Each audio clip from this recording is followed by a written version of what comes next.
just this. I don't want you to cut me. You don't want to cut that. I don't want you to block it. I don't want you to cut it. That's the way how I train myself. What we learn, that then we know. We define now.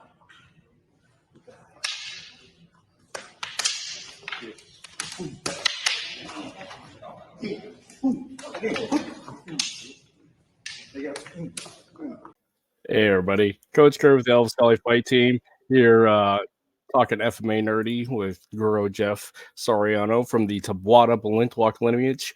As you saw there in the video, that was Guro Jeff and his brother Guro John working with none other than GM Bobby. So today, we're gonna dive in. I'm gonna bring up my guest, and here we are. Guro Jeff, what's going on, man? Coach Kurt, thanks for having me. Yeah, man. So here on two FMA-Nerds talking about stuff. I kind of don't really talk about FMA. I mean, I do, but I don't. So let's tell a little story. Who are you? Where are you from? How did you get into FMA? Let's start from the beginning, my friend. Jumping right in, huh? I noticed you picked the video where both my brother and I are getting beat up by GM Bobby, of course. I mean, of course. Yeah. Thanks for that one.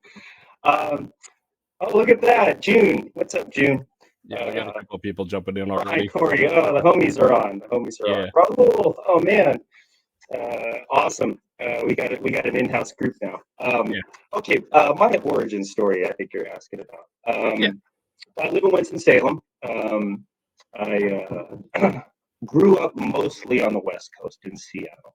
So we were military brats. My dad was in the Coast Guard, retired from the Coast Guard. So we bounced around when we were kids, but we ended up in Seattle, and that was kind of where I grew up. I guess you want to jump right into the martial arts stuff. I have a little boxing background. When I went off to college, I did a little boxing, and then in my 20s, I got into Muay Thai, of course. I was living in San Francisco. Carlton, what's up? Yeah. And I got into Muay Thai. I was trained at Fairtex, San Francisco. That was a legendary place.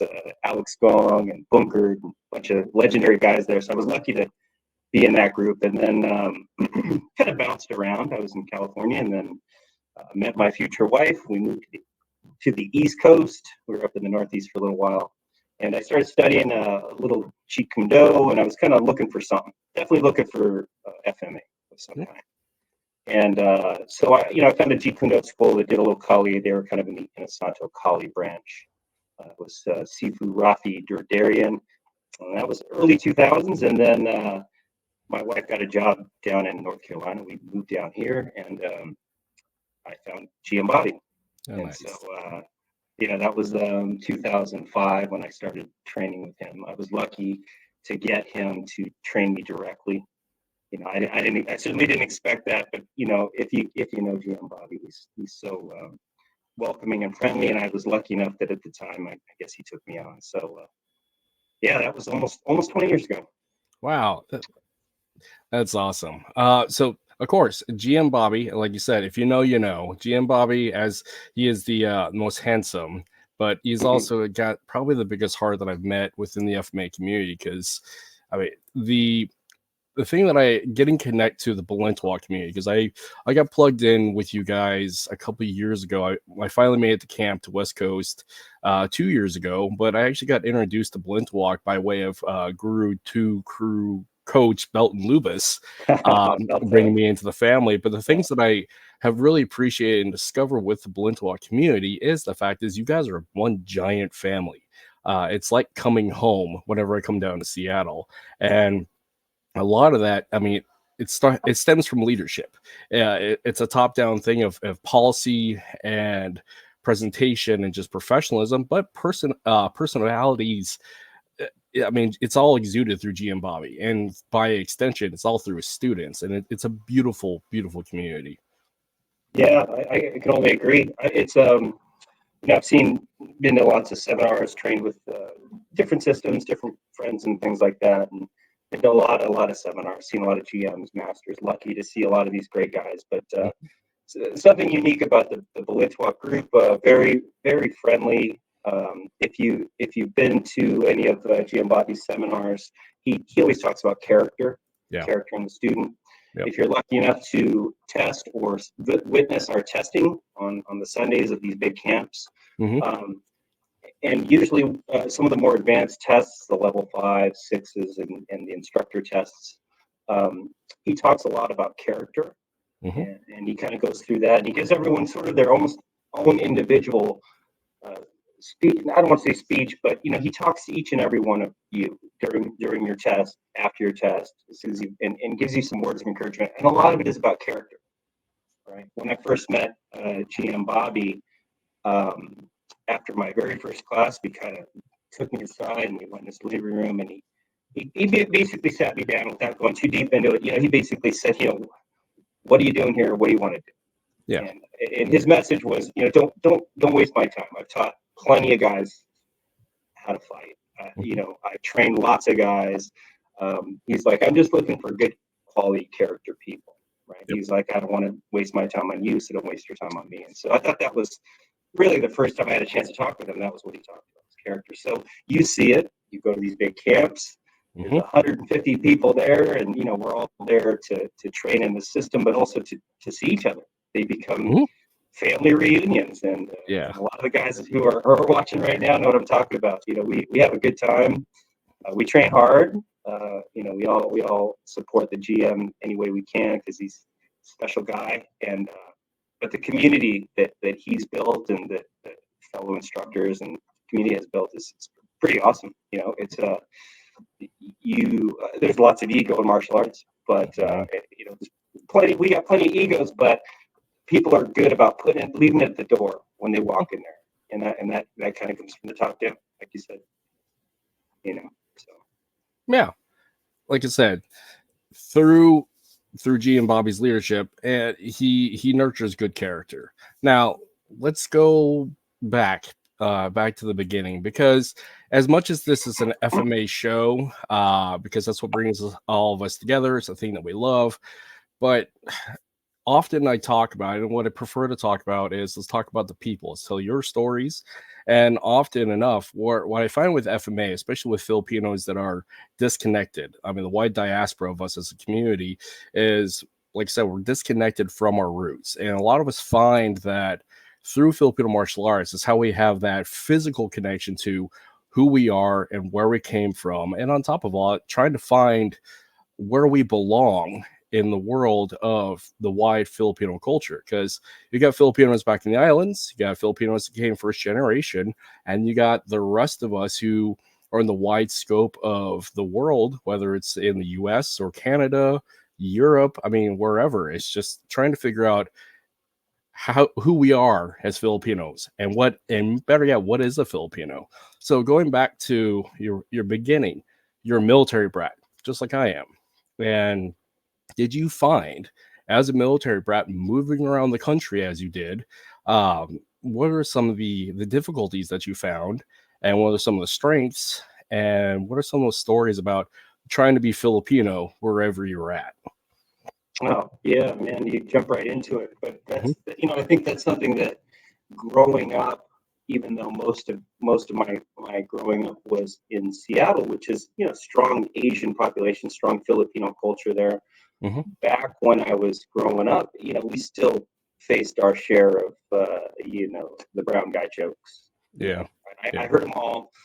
And so there's a little bit of that, and I definitely saw it.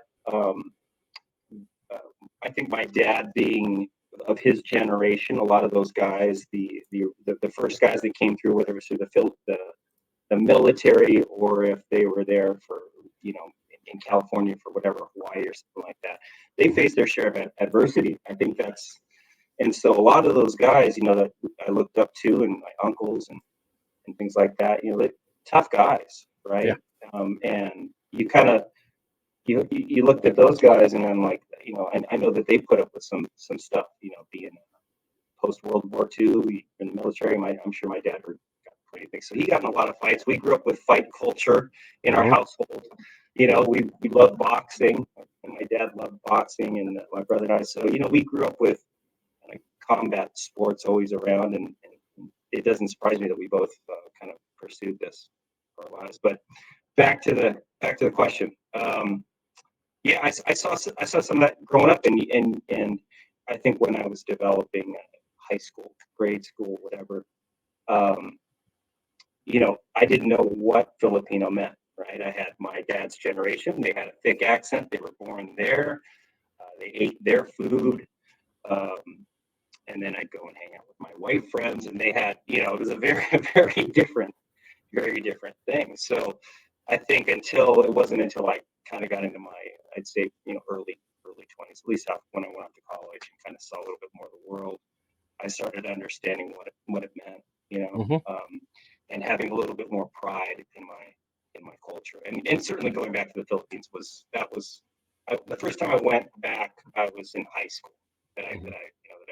When I wasn't a kid, and it had a profound effect on me. Right, Yeah. the culture was like, oh, so this is where we're from. You know, I heard stories, but being there, smelling it, feeling that heat, the love of the people. You know, so for me. It was a struggle. I think growing up, I just was an American kid. But then you get into high school, kids are kind of bullies, and you hear the comments, so then you start kind of questioning, what is this? Why am I hearing this? You know, so it definitely gave me a chip on my shoulder growing up, but I wasn't able to sort of understand it, I think, until I got a little further away from the family and understood, you know, sort of where I came from. So, Yeah. Well, I mean, the interesting fact of one being a military brat is every time you move, you have great opportunity to be somebody new. And you have a great opportunity to adapt because, like, one of the coping mechanisms that I developed moving around a lot is that I could plug and play wherever I was at and part of that was I was very outwardly expressive. I was the funny guy, the dancer, the comedian, and just very like connected that way, getting people to like me, to accept me. But in the process of that, it was very lonely because I didn't really have anybody that actually really knew me because I didn't really know myself. And that didn't really develop until much, much later. But the thought process that I had was I could be the guy who everybody likes and everybody knows, or I can be the quiet kid who's being bullied, who's in the back of the room, who's in that victim mentality and that victim space, and just have um, a very negative outlook. And they both come with a cost and benefit. I mean, both mhm. develop an incredible amount of resiliency. But do you feel like you and your brother John had a little bit of that growing up? Yeah, for sure, for sure. I mean, I think our parents put us in situations where we were comfortable with everybody. Yeah. Right. I think the military does a great job of that. When you live on the base, Hmm. kids are kids. It doesn't matter. You don't really look at that race stuff. I think it's you know, but then you get older, and you know, kids can be mean. They can say things, and Yeah. you know, look at the media and the movies and stuff that we grew up with in the 80s. I mean, it was like, Yeah. you know, it was just the characters, the Asian characters, pathetic, right? You know, and so Yeah. that's the stuff that you face that. It's like, you know, long duck dong tech jokes, and that stuff gets a little, you know. So yeah, I think you kind of have to learn to deal with it. For some reason, my sister didn't says she didn't have as many challenges, but that's probably she was pretty and probably made friends, and no one messed with her. That's Yeah. fair. Where did you grow up? Were you always in Alaska? No, so I moved up here because I got off active duty for my stint at Fort Hood when I was stationed down in Texas, Ah, and my I see. wife is actually from Alaska. Her family has like three generations here, so I was still in the army. I just transferred over to the National Guard, and I was still in a highly deployable MOS and a deployable phase. So I figured if I ever were to deploy, at least we're around a lot of family and it'll be far more supportive. It will have far more support than that. Because like when I was overseas in Korea, she was living with my parents in Nebraska. And I mean, there's that. But the fact is, up here, she's got her sisters, her uncles, her parents, her grandparents, and it was just like a lot easier. And it's just being here for 14 years. I mean, I fell in love with it. But before that, I mean, I was born in the Philippines. My adoptive parents are white. They were Air Force military members there. And then in '89, we moved back to the States, lived in Virginia for a little while, lived in Utah for a little while, but I was always bounced between Utah and Southern California. So I constitute Southern California as home because I spent the most amount of time bouncing between Lancaster, which is north of LA, and in Oceanside, California, which is out on the outskirts of San Diego next to Camp Pendleton. So that's really my true stomping grounds. And then somehow we ended up in Nebraska, and my parents just stayed there. But by the time that happened, I mean, I was out and I went off to the Army and have been gone ever since. Although when I was 16, I was forced to go live with my grandmother and my uncle back in Southern California.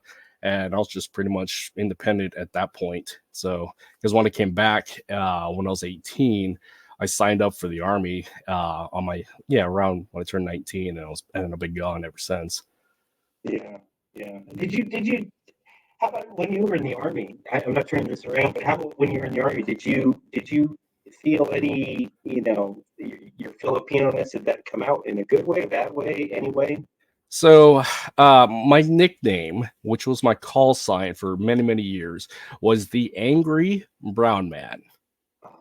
Because I was a very grumpy, very aggressive, and the fact I was in the infantry and wasn't an infantryman at that time, but because I was in the infantry units, I had to be really aggressive, and it's just the way that the community is, and especially as a non-commissioned officer. But I mean, throughout all of it, I mean, I had a huge chip on my shoulder growing up because the whole idea of I'm a Filipino raised by white people.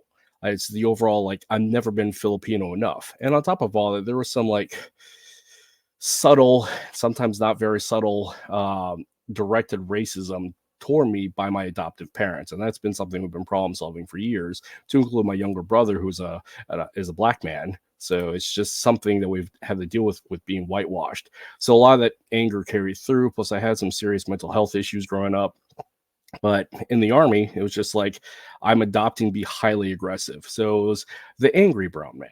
Now I've changed that as I'm trying to change through my life and better perspective, and especially with going and dealing with a lot of my mental health, is I've changed that to the Mighty Brown Man. So it's that perspective and reframing my viewpoint into my own self, getting rid of a lot of that negative self-speech and exuding it out to a point of love, because I want to be loved and I want to love people. So I'm going to get rid of that as best as I can, that persona, and evolve as a person. So, yeah. Right on, man. So with that, I mean, this is where like my default is sarcasm. People like it or not, but the fact is it keeps me happy. And yeah, I don't see the angry part, man. I only see a friendly, funny guy. So yeah, you changed a bunch, or at least you're covering it up. well, I mean, it's kind of both, but the fact is, after my my suicide attempt in 2019, and going through all of my mental health work with my family, myself, and just all that counseling, I'm really making the point to be something that is deserving of love, that I can forgive myself, love myself, and be willing for other people to love and enjoy, and be as genuine as that. I want to be this man. I want to be this father, this husband, this good human being. So those are the things I'm trying to obtain. And by doing so, I'm going to be that. And so part of that genuine process is, as cliche as it is, the self-affirmation and positive mindset, because getting away from the victim mindset and going to that positive post-traumatic growth mindset, that's really where I'm at. Wow, it's deep, man. Yeah. So going back to your story with it, you got into martial arts. Yeah, I mean, you've had a wide variety bit of martial arts, and like with a lot of martial arts, we have our ebbs and flows. Have you ever found in the past like you had to take a break, whether it's like you couldn't afford it, didn't have the time and opportunity, or you just had to take a break from it because this community can have a lot of weight? Yeah, I mean, I take some natural breaks between my teaching, and my students know this. I always take a couple of weeks off. Sometimes in the summer, I'll take a couple weeks off around the holidays, and if I'm just not feeling it, I won't train. Luckily, I usually feel like training, so Yeah. and I have flexible students, and so I keep my my students, I don't have a ton of students at a time. I maintain usually 6, 7, 8 students at a time. And that's, for me, that works great. It keeps me in the game. It keeps me teaching, keeps the quality of what I want to teach high, and it allows me to sort of work with each student independent, kind of individually, because everyone's a little different, right? I don't have a brick and mortar school where I've got 30, 40 students expecting me on Tuesdays, Thursdays, and Saturdays or anything like that. It's, I have mostly private and small group training. And so, I sometimes take a break mainly just from the teaching part. I don't really stop the training. The training doesn't ever really stop. Even when I'm not training with somebody else, I certainly like to kind of play around in the dojo on my own, hit the bag, swing the sticks. But I do take some natural breaks in that because sometimes it could be a bit much. The Balintawak community has grown a ton since I started. When I started, it felt very obscure and small and very niche. And everyone who did our style of Balintawak, you kind of knew. You kind of knew that 20, 30 people who were doing it, and that was about it. Because most of them had to come to Charlotte to come train with GM, and then the lucky few that have kind of did distance training with them. But now there's hundreds and hundreds and hundreds of people that have been doing this particular Balintawak, plus all the other Balintawaks, plus all the other FMA, and it's the community is much larger than I would have ever guessed. And so. Because like West Coast this year, they're in Marysville. They were like, what, 150, 200 people there? I don't know. You'll have to ask my brother Carlton, but it was a big camp. It was a great camp. Carlton hosted it in his Marysville Kung Fu Academy. Awesome job, Carlton. That was he set the bar very high. Yeah, he did. He did. But I mean that's becoming a thing with the Taboada GM Bobby seminars. Is they're like these standalone events now, and you go there and there's not a lot of schools he could teach at because they're not big enough. You need room for 150 people swinging sticks at each other. You need a little bit of room, and so he's kind of outgrown the traditional dojo space, and the last few camps seem to be at, it's like they're in these like gymnasiums. Yeah. We're filling the gymnasiums, it's crazy. So it's great. It's great to see the growth. It's but sometimes it's a bit much because there's just so many people doing it. And man, that's a lot of energy to manage and take in. So I mean, I really appreciate coming back to the backyard because, like a lot of Filipinos, and the fact is, martial arts is tribal learning, and it is direct connection to who we are as a people, who we are as men and as women. And so with that, I mean, a lot of us start in the backyard with our parents, or with our fathers, our uncles, like the men of the tribe. And a lot of us end up in the backyard. Just like in my case, I started in the backyard with my adoptive father, my uncles, my grandfather. And I did the whole dojo scene, did the fight house scene, owned a gym. And now I end up back in the backyard with my son and my group of homies. And it's an interesting like full circle of like starting there and coming back there and like finding the joy in that transition, because I'm at the age that my father started with me, and now my son is that continuous cycle. So my question with that is, did you and your brother have any sort of like tribal family stuff in the backyard, and how, or if that is something that you're doing now with your own family? I'll jump to my own family. Not a lot. I have 2 daughters. They have their own interests that are not FMA related, but I mess around with them. I've taught them a few things. They're certainly no stranger to it. They've been seeing me train with people for years now since they've been around. So, but they're not at the moment interested in inheriting the skills. Maybe that'll change. But growing up, like I said, my dad, he was in the military during a time when, a lot of tough guys, he smoked, he drank hard, partied hard. And a lot of I remember You know, we grew up with all the OG Filipino guys. They'd all be sitting there playing cards and stuff, smoking cigarettes and drinking and stuff. But yeah, we always heard stories of all of our uncles and people back home who were Escrimadors. And that was what I grew up hearing about. And, you know, various uncles did this and all these exploits you would hear. And, you know, that seemed very distant. It was cool, but it wasn't like you could go on YouTube and go, what's an Escrimador do? There wasn't a book that showed what an Escrimador was. So you just kind of got this idea that there are these guys with swords and sticks and stuff. But I didn't really know, you know. And so for us, it was, you know, there was always a heavy bag in the backyard. And my dad liked to mess around with us. I can't say he really taught me. I think he taught my brother a little bit. Probably taught him how to throw a jab and a cross back in the day. But, you know, we kind of grew up with that sort of mentality. You know, fighting's okay, and train yourself and know how to throw a punch kind of thing. And so it's always been there. You know, when I was a kid, I was playing with weapons, couldn't get enough. You know, I wanted to play ninja like everyone else. Yeah. So, I mean, especially like growing up in the late 80s and the 90s, it was a different time, man. We were allowed to get dirty. We were allowed to scrap.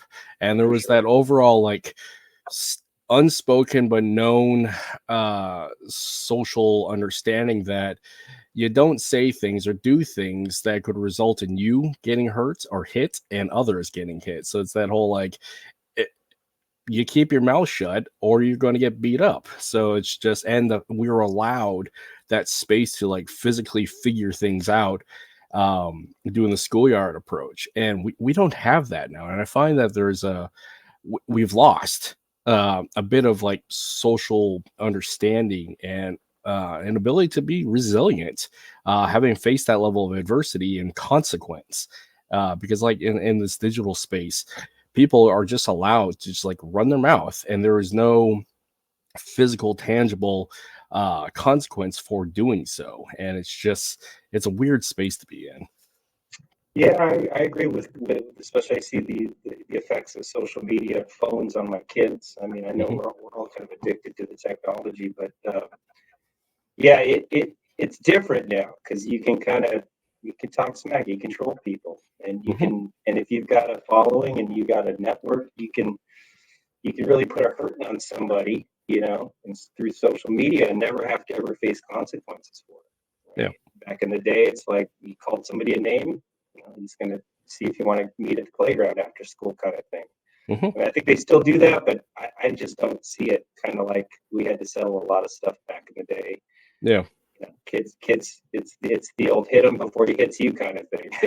Yeah. I mean, and I mean the other part about it with that cognitive recalibration due to kinetic impact. I mean, there's that thing of like you get to that understanding of like, okay, there is a consequence, because like the big issue we run into now in this digital space is freedom of speech is a beautiful thing, period. But that does not mean it's free from consequences. And back in the 80s and 90s and prior, I mean, there was a lot of like, you run your mouth and there's consequences. So, and with that, like back in the day when you were growing up, I mean, there's a lot of not a lot of Filipinos, but it's like a lot of people in martial arts. There's this issue like they get bullied and the reaction is to do something about it. Or they grew up fighting because that's the currency of their community and currency of their identity. And so that carries forward. Was that any of your experience to a point? What do you mean about that? You mean so dealing with violence, dealing with at the levels of violence of schoolyard fight to physical altercations where there's criminal elements, then leading into a semi-professional or professional aspect. I mean, what has been your experience in the level of dealing with fighting and violence?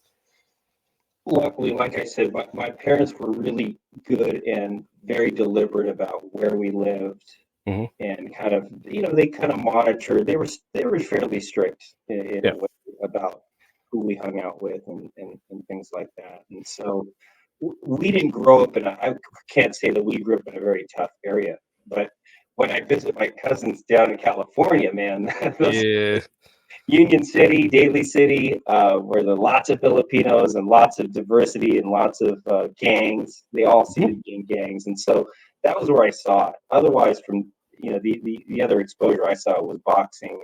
We were exposed to Bruce Lee's Jeet Kune Do. Taki Kimura was a family friend. My uncle Oh, was okay.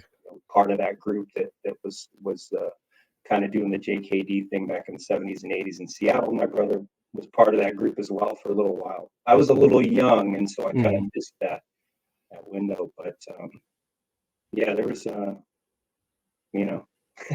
Yeah, so the natural progression wasn't like you're dealing with a lot of criminal violence because, like you Yeah. said, depending upon where you live, your environment really puts in the context the type of violence that you get involved in, and it seems like because of where you grew up and how you grew up, a lot of that was channeled into something productive, and that wasn't like the currency of who you are as a man, and this is all that you can be. Because like a big issue that we run into within the military community is this is who we are, this is what we do, and here's the things particular to that culture is that violence is our currency and violence is our identity. And especially like the way I grew up, I was conditioned to that I was always going to be a fighter and I was always going to be a soldier of some sort. But that is the lineage and the culture of my adoptive family, because we have military. It goes all the way back to the French and Indian War, and we've had veterans in every active conflict that the Americans have been involved. So it's just like that's who we are. And what's interesting within the Filipino perspective is like there is that, forget the Tagalog term, but it basically translates is that what your father taught you? And it kind of loosely translates to like this is who we are, and that tribal learning. So it's an interesting thing to note about culture across the board. Mhm. And with that, so were you was it suggested to you or anybody in your family to follow in the footsteps of going into the military or not? Oh yeah, that was a big thing. My brother actually, he was in the ROTC program when he was in school, so he was kind of headed in that direction as well.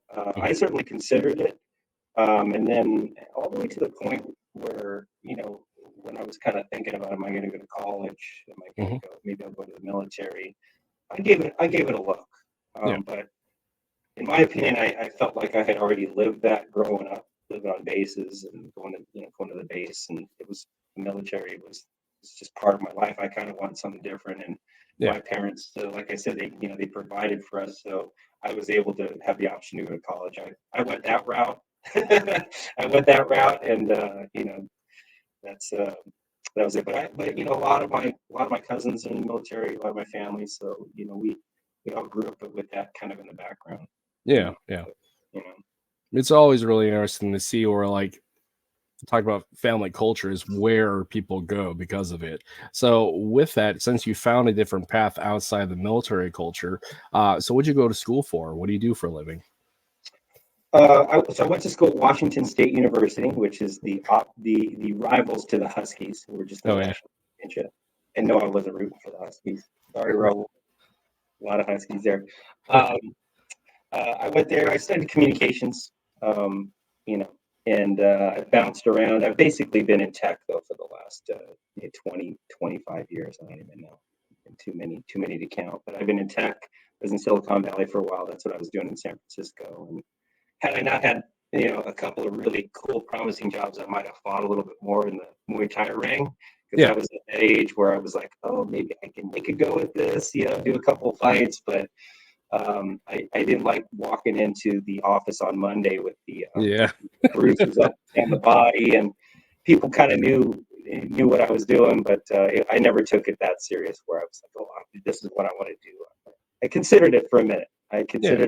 I said, yeah, I'm young enough. I could probably get a few fights and see if I'm any good. Take it that next step. But I also didn't like getting hit. So a little That's bit of fair. I don't like getting hit in the head, and taking a shin to the taking a shin to the ribs never felt good. So Or yeah, taking that elbow or catching yeah, catching a kick. Catching somebody's elbow with a kick. That just sucks. yeah, I remember because I had more of a boxing background, and when I first started sparring with the Muay Thai guys, first I was just there to brush up on the hands, and then my teacher Alex Gong, rest in peace. he convinced me. He said, "Hey, you can give it a shot." He's like, let's add some legs to it. So I started doing the full classes, and I started working on the kicks, and then I had my first sort of spar with a fellow classmate, and boy, I learned that you don't want to block a heavy roundhouse dropping your arm like that, because you get kicked No. Yeah. and you get a near dislocation. So you learn pretty quick that this is not boxing. Those legs they're going to hit you before the hands do. Mm-hmm. And so that was a reminder there. But Well, so that it's interesting because, like, going back into the FMA culture, FMA has all sorts of fun little quirks, and we have, I'm just gonna say FMA has some issues, and one of the things that consistently gets brought up in the community is like fighting, and the things that there's a lot of the theory issues about stick and knife dueling. It's just like anybody who's been in FMA knows all these things, knows like what I'm talking about here. And what I'm finding, like, what really sets people apart within the FMA community about like chilling out is like you got the guys and gals who actually have fought before, not just stick fighting, but like actually got in the boxing ring, actually did Muay Thai, actually did jiu-jitsu, actually competed as an MMA fighter.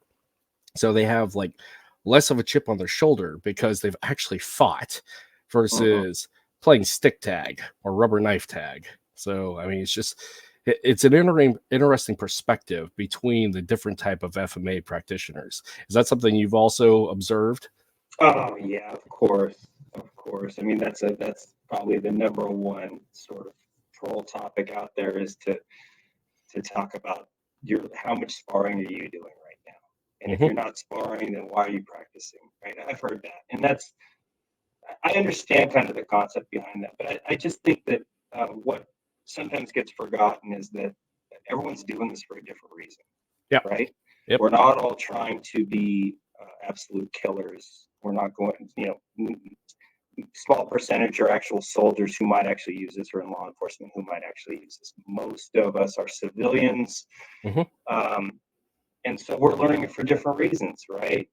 Why we fight, we do it out of love. Absolutely, right? For me, it's a connection. It's one of it is the connection you alluded to earlier. It's a connection back to the Philippines, right? My mom's side is from Cebu. We're Sinizas from Mandawi, so I have a lot of cousins. Wilson Siniza, he's in Balintawak. I didn't even know him until I went over there and found out. Oh gosh, we do the same thing. And then Eduardo Siniza, another cousin. We're all Sinizas from Mandawi. So for me, it's a connection back to the Philippines, but it's also, I just like it, I mean, but how much sparring do I do anymore? I'm getting a little old. We still glove up. We don't make a lot of videos because it's not always pretty. I'm not a big video content producer as it is. A lot of my friends are. A lot of my students like to post stuff. I'm not. So that's just not. That's just not my thing. Is record my training sequences and then stick them online. But we glove up from time to time. Free sparring with the stick, it's hard to do, right? Yeah. I don't have all the really cool headgear, so I teach the Balintawak mostly how I was taught by GM Bobby, which is, he's an explosive fighter. He teaches you learn amazing attributes, combat attributes, you learn distancing. But do we actually glove up every time and do it? It's hard because once you have a helmet on, it gives you a false sense of security. Yeah. And that false sense of security, like some of the cool tournaments that I see, the stick fighting tournaments, which are awesome. You got a helmet on, the guys are getting hit 10 times. They might have hit the guy 20 times, but they got hit 10 times in the head. And I think that's a little bit of a false sense of security. Right. And then you got some of the stuff like Dog Brothers and some of the real down and dirty stuff. That's great, man. You want it. I say more power to you. You want to get out there and you want to. They don't even glove up half the time. They just go out in the woods or go in the basement and they just crush each other. And I think it's awesome. Maybe in my younger years I might have done that. I've been hit enough in my days that I don't need to feel it anymore. But you kind of glove up from time to time and just kind of make sure that you can still defend yourself in a more reality-based situation. But it's hard to simulate. It really is just like knife training. Very hard to simulate the reality of a knife attack. Mhm. I know a lot of guys are doing it. There's a lot of Paulo's obviously Paulo Rubio. He's always, he's at the forefront of sort of these conversations. Yep. He says a lot of compelling stuff. And but I appreciate that he's doing that. Ask the questions. I think everyone should ask the questions. And Mhm. but I do feel for when I hear those types of comments that if you're not sparring, then what's the point? And I'm thinking, oh, there's a whole art behind it. There's discipline. There's fitness. There's combat attributes. There's Yep. just for the love of it, right? Obviously, there's people that like fight stuff and people that don't like fight stuff. So there And you go. that just, I mean, it's a natural progression because like fighting, like doing it as a profession is such a limited window. And the time and opportunity to do that, because the whole like potential risk of injury and catastrophic injury, that right there is, it's rolling the dice. You could do your first fight, whether it's amateur or pro, and you could have a catastrophic injury that sets up a trajectory of your life that is completely changed. And you could do this at like 16, you could do this at 20, you can do this at 40, and there's always that like rolling the dice at it. And looking at the longevity of it is, like I said, the window of fighting and competition is so small. But martial arts, can be a lifelong endeavor. And it's like that whole thing of you start in the backyard and you end up in the backyard, that natural progression as we age and go through these things. As it is like with anything in life, it's that we start somewhere and go do it, and then we come back to it in a at the end of the process, and then we can pass that on to the next generation. So it's really interesting, like I said, within the martial arts community, is seeing where people are at and the reasons why they do what they do, and that changes over time as well, and it's allowed to change over time because like your martial arts journey, just like life, is based upon you and your experiences and your wants, your desires, not about somebody else. Because I mean, it's your life, it's your agency that you're allowed to express, and really it's only as valuable to you, not to anybody else. So yeah. I mean, and that's why I look at it. Everyone's got their own little journey. They've got their own interest of why they're doing this. You know, until I found this larger community through social media and through just the growth of FMA over the last 10, 15 years, it's a pretty obscure thing that I was doing. And I felt like, unless I was hanging out in a room down at GM Bobby's house with other people doing the same thing, I just felt like, boy, we were a little bit of an island back then. I was just happy to be doing it. Why was I doing it? I don't know. I just loved it. And so, but it was never, I'm not in law enforcement where I'm actually going to encounter people with knives and sticks on a daily basis, or where my life is going to be always in that line of fire where it's a possibility. If I did, I'd probably train differently. I probably would train it a little differently. I train it more like the martial arts. It's like it's a little bit of fitness, it's a little bit of maintaining sharpness, all the reasons, and we all have our different reasons.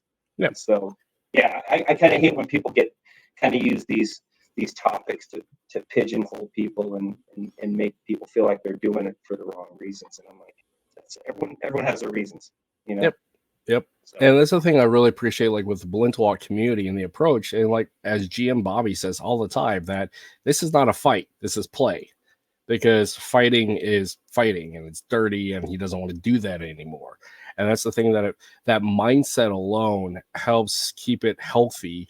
And there is egos in Balintawak, just like there's egos everywhere else. But the thing that I have found that I appreciate about Balintawak is the fact is it is about the game, it's about the play. Now you can use it for a fight, absolutely, because GM Bobby did throw down back in the day and still can. But the emphasis about Balintawak is the play, and that's something I really love about it. Yeah, I mean, it's a beautiful art. I think that's why it's growing, is because there's such an emphasis early on about attribute building. Control is a big piece of it, right? It's that ability to kind of stop your stick 3 inches away from your opponent's nose and be able to do that under pressure, under duress, while they're kind of slapping you around, poking the stick at you, trying to trip you.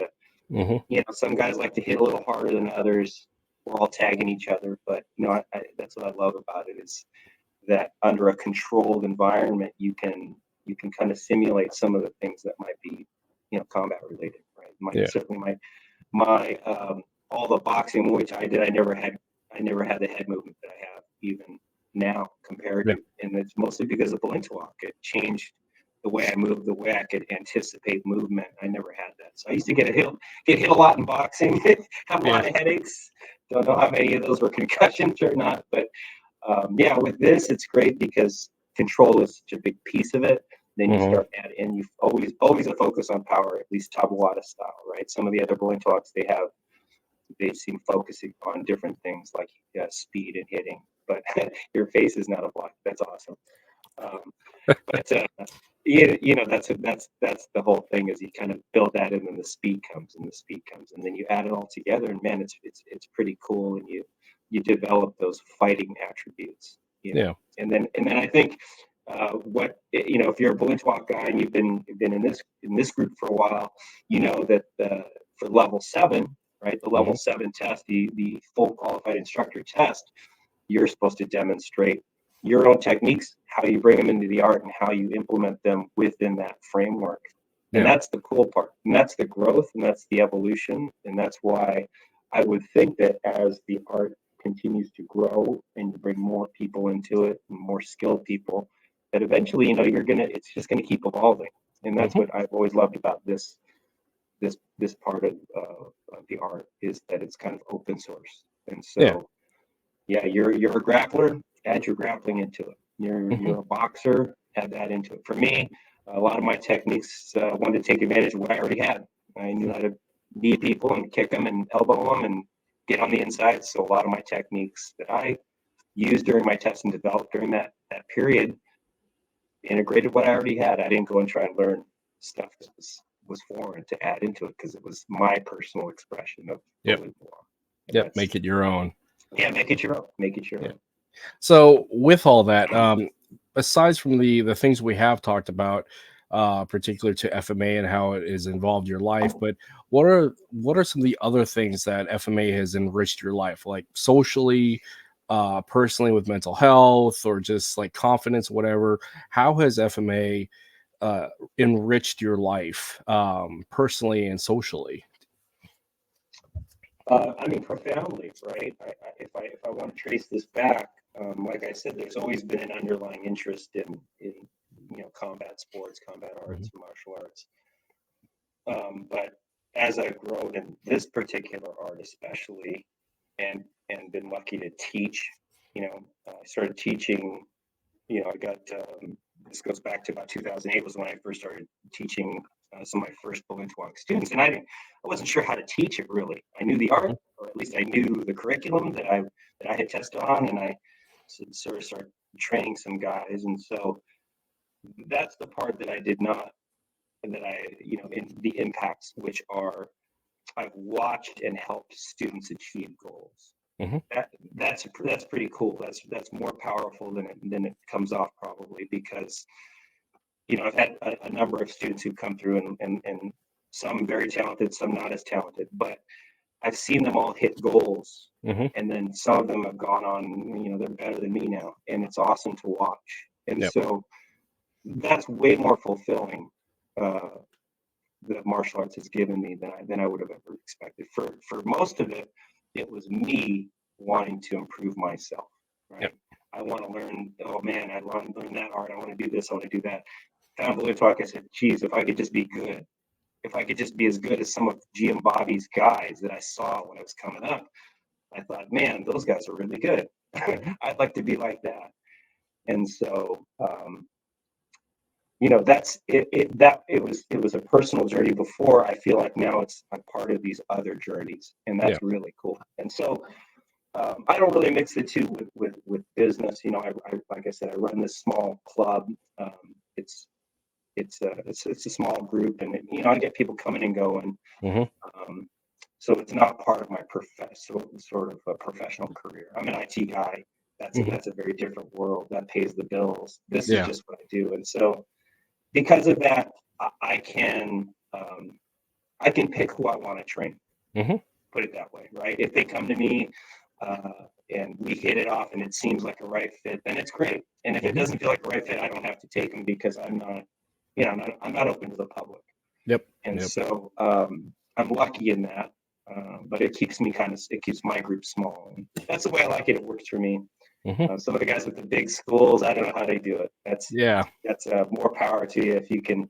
You know, if my brother's got a lot of folks he teaches. The Seattle group is huge. Their organization is massive. They have a good time. They got a lot of great Balintawak practitioners and fighters out there. So, but I'm a small guy, so it's profound. It's been a profound change for me. I kind of see. I don't see not training. Put it that way. It's one of those things where they'll have to kind of peel my cold dead body out of the dojo someday because I'll train as long as I can. It's just it brings me that kind of joy.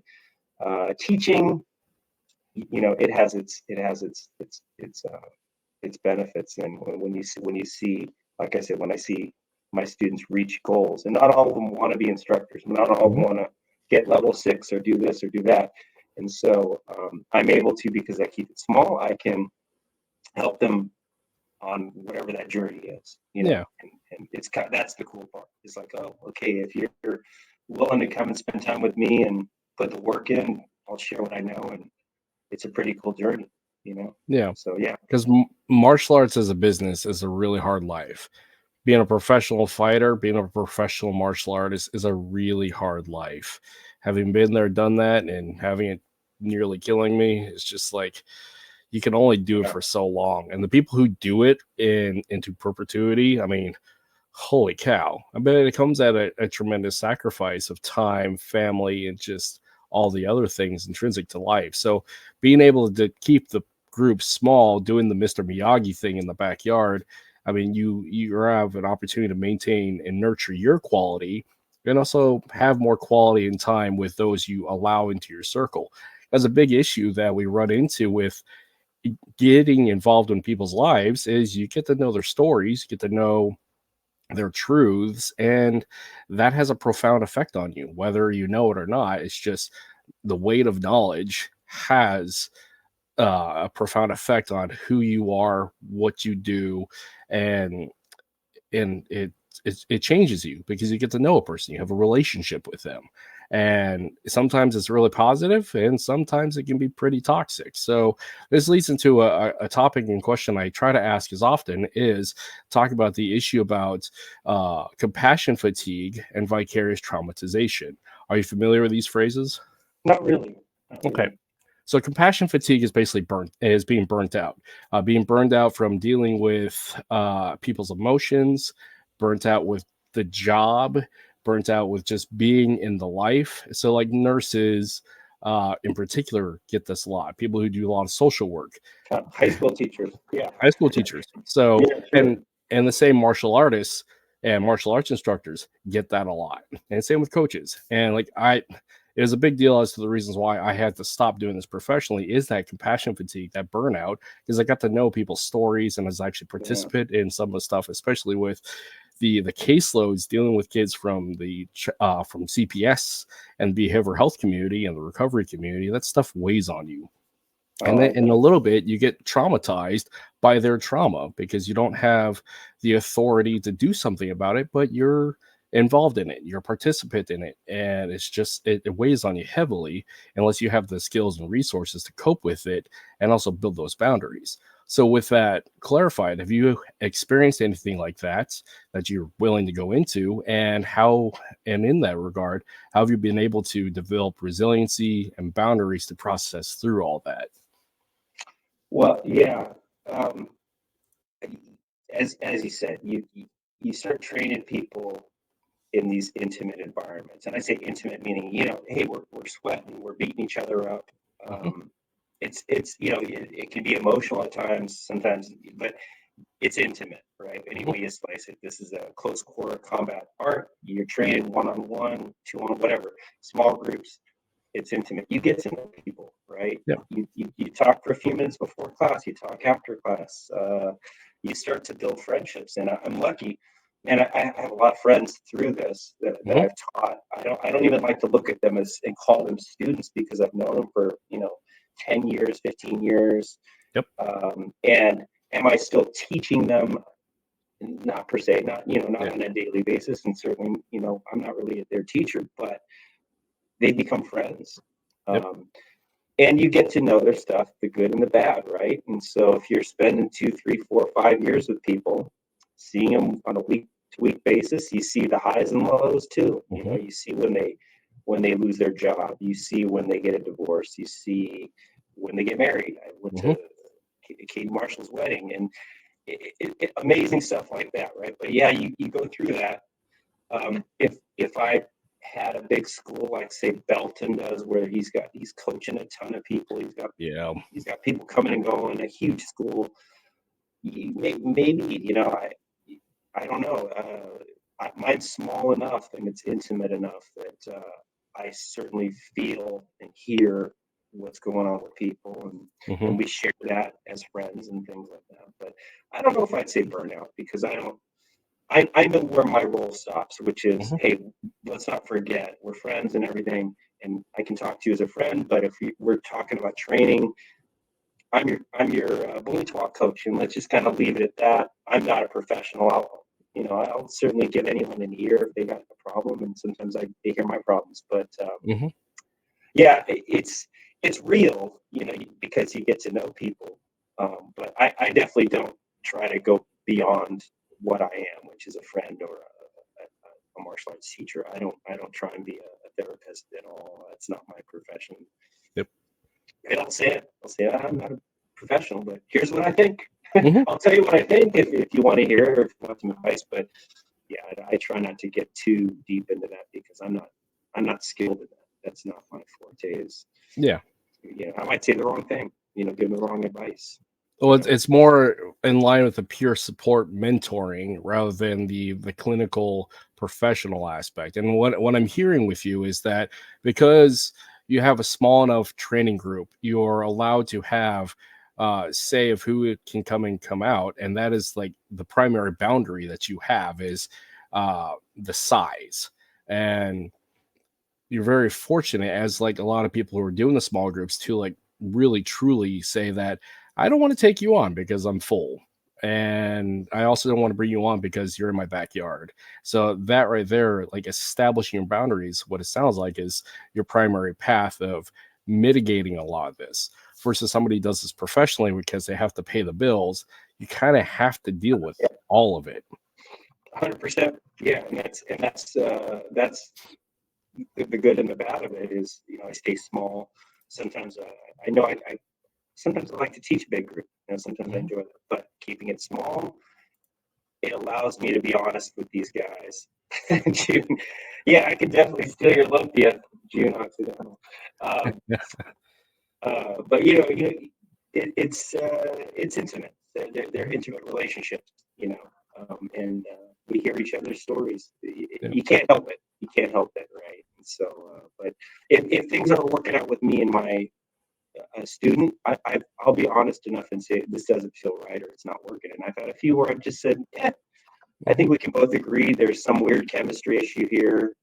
And I'm not gonna lie to him and say, I'm full, I just can't see you for a few weeks or something like that. I just tell him I don't think this is working. And so but I've been lucky. I have a pretty decent track record, and that's probably because I'm kind of careful about who I'm training with, right? And that's usually try to sort that out within the first class or two if it's something that we can do in the long term. Yeah, and it's great when somebody learns that early on, and is also like not forced to have to rely on this as income. So congratulations for you for you. So well, it's that whole thing where I like to cook, but I don't want to cook I don't want to be a chef and work in that industry. That sounds like way too hard. I wouldn't love cooking anymore, or I might not love cooking. And it's the same thing with this. If I had a brick and mortar school and had to have at least 80 students per month, or a certain number of privates, or a certain number of whatever, yeah, it might not be the love anymore because then it becomes a job. And for me, I'm lucky that I can keep the two separate. And, I can be a professional martial arts teacher, but it's not my livelihood, which is great. Yep. I And try I to think feel and that's a big differentiator for me. And so, it keeps the love, the passion. Yep. I mean, growing up the way that we grew up, especially like product of the 80s and the 90s, we had some great people to look up to. We had Bruce Lee and we had Mr. Miyagi. And I feel with anybody about our age has that like mentality of we want to be Mr. Miyagi, having that exclusivity, being that guy who has that one student or two students in the backyard that can really influence, and more importantly, just you're back in the backyard. And that is what I find is the natural progression for a lot of people, and it's a beautiful place to be. So I don't know if that's been your experience, but I've talked to enough professional martial artists and hobbyists saying, yeah, we grew up with Mr. Miyagi. He's a great role model, and that's where we want to be in the end. Yeah. Well, I never wanted to really be an instructor, and I think that's something that I can attribute to GM Bobby and wanting to do it, and part of it, when I started, I just wanted to kind of learn the art because I thought it was pretty cool. I saw him doing it. I saw him and Rick Mitchell smacking sticks, and I hadn't seen anyone move quite like that. And I thought, I want to do that. There was never this, ooh, I want to dedicate my life to this. I want to teach it. I want to try and make money. I want to open a school. No, that never really happened. It wasn't until, I started, after you put some time in and you start teaching, I was encouraged to teach. And so I started taking on some students. Was that only then did I realize, oh, I actually like doing this. Yeah. And especially Balintawak, where so much of it is that pairing work, right? You're constantly in play, and so much of what we do is just one-on-one with somebody. And so, I just lost my train of thought. It's okay. We're talking about like coaching and one-on-one, and just like the aspect of like how that enriches you, and anyways, with that though, since we both lost it, we'll attribute it to head damage or brain damage, but because it was June's Olympia comment that threw me off. Well, I mean, going back with it, like talking about culture, so there is this thing about being not Filipino enough, especially being raised here in the States and being the product of that. And so the question that arises, especially with the younger generation, and also still carries through for anybody who lives in the U.S. and in the West outside the Philippines, is this issue of not being Filipino enough. And so, two questions. I mean, have you dealt with that, and how do you deal with that? Actually, let's turn into three questions. And what are your recommendations for somebody of the younger, for our younger viewers, our younger people of influence, especially like our younger students? Like, how do you deal with this issue about being not Filipino enough? That's interesting. I was born in the U.S., right? I don't speak Tagalog. I understand a little bit. I understand a little Visayan, but I don't speak it, and I feel that when I go visit the Philippines, right, they kind of look at me like, how come you don't speak? And so you're one of those, yeah, you're one of those, American born. And there was a time probably when I was younger when you kind of apologized for it. Oh gosh, I'm so sorry. I'm so embarrassed. I'm old enough now that doesn't bother me. Those comments don't bother me, and I am who I am. So yeah, that's an interesting one. My high school that I went to in Seattle, very small. There was like 10 Asians in it, right? It was an all white school, so it was a very white school, and so I wasn't really friends with any of those Asians at my school. I had a lot of Asian friends, but they weren't in that particular school. So I was always just kind of this minority. And, I think you alluded to it. You pick how you kind of want to be perceived a little bit when you're at that age. Do I want to be the angry guy getting into fights? Do I want to just be the funny guy? Do I want to be the quiet math kid that plays cello, right? It's like those are the kind of Asian stereotypes you kind of go after. But Yep. Yeah. So Yeah, that's an interesting thing. I think when I was younger, I would get that, have that feeling. Am I Filipino enough? What does that mean anymore? Mhm. Right? What does that mean? Now I teach a Filipino martial arts, so go figure. Yeah. Um, you know. Because like the thing that we run into, this is that going tying it to FMA, is I constantly pose this question in the majority of my film work is it FMA? And what I need to ask in there is what is a Filipino? What is it to be Filipino? Because this issue of is it FMA? Like, is it based upon the school, the lineage, who taught it, the method? I mean, we're dealing with an identity crisis as a community, not just because of Filipino martial arts, because it goes back to what is a Filipino, especially with the wide diaspora of us outside of our native lands.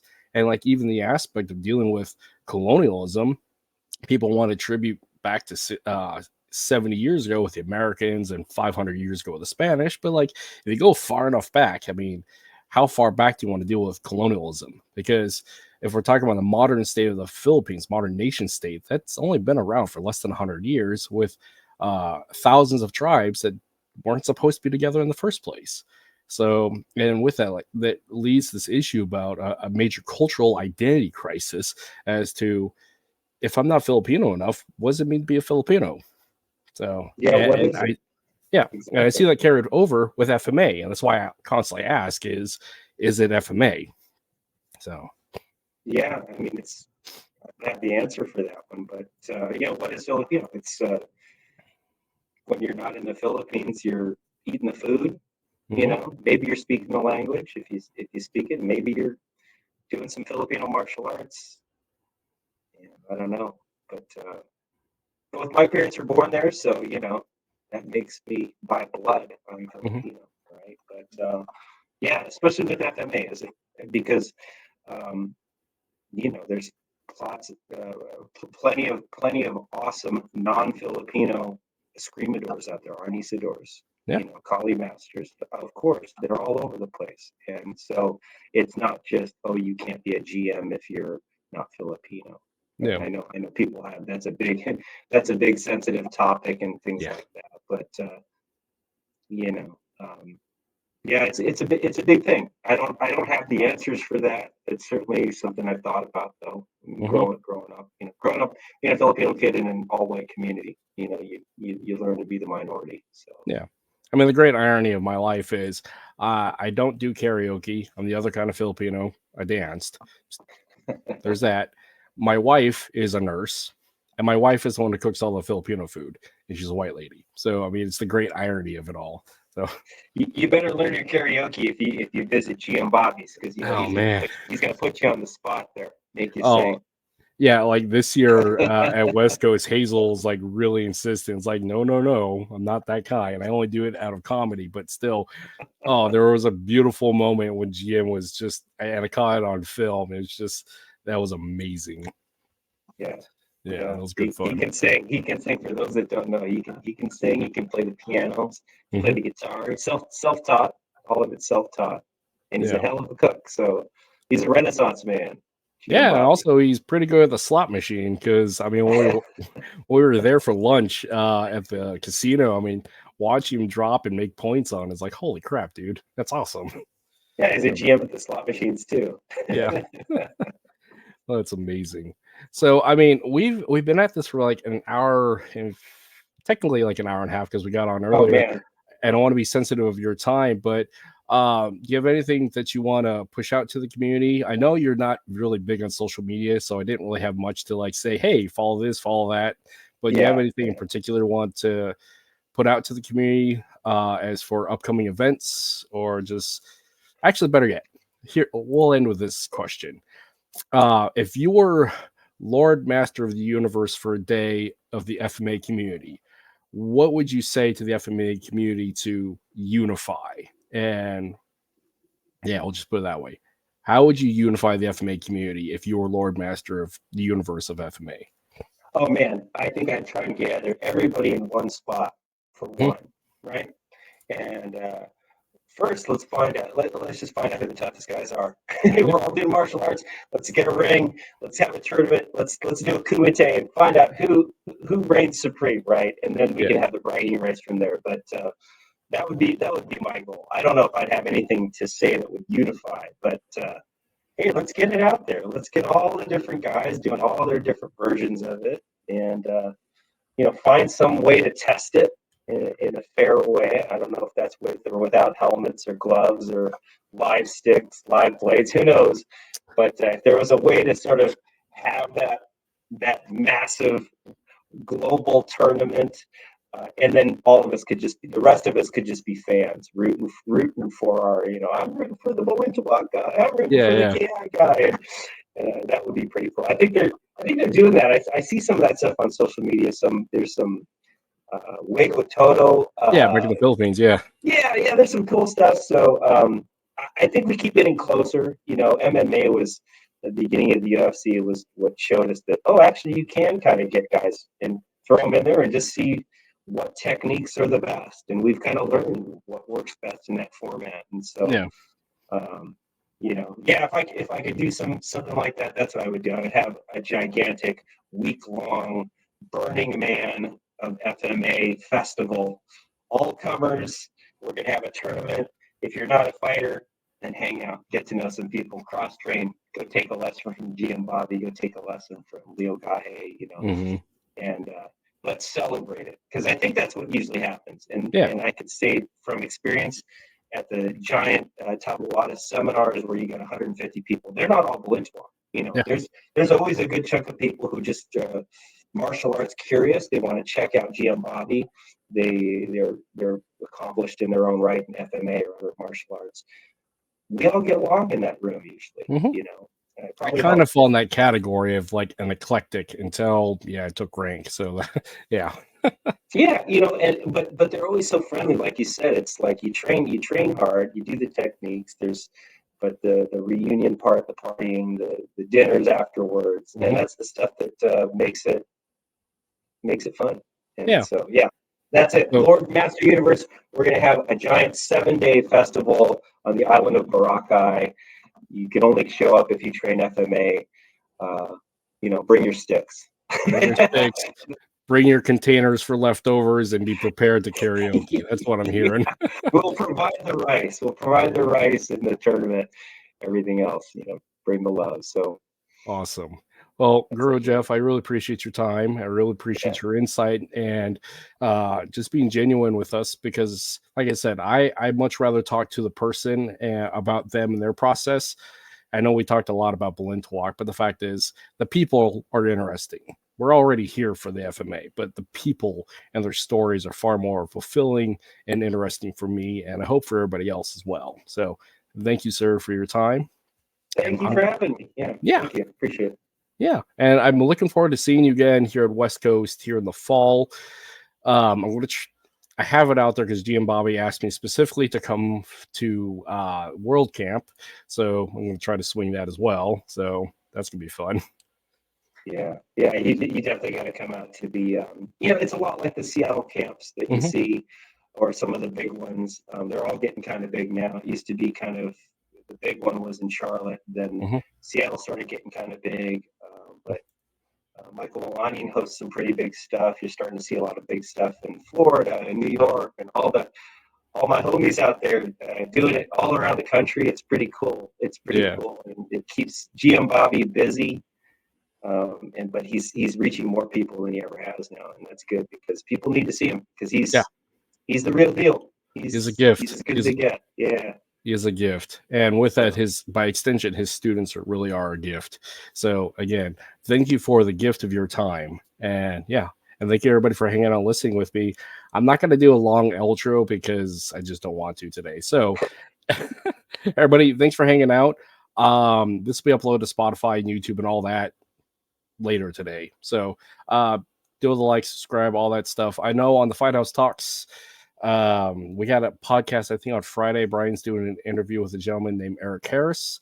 I got a couple other ones coming up, but I'll put out the flyers and stuff. But so in the meantime, though, thanks everybody for hanging out, and we'll have a great day. I'll drop us down, do the outro, and here we are. Thanks, Coach.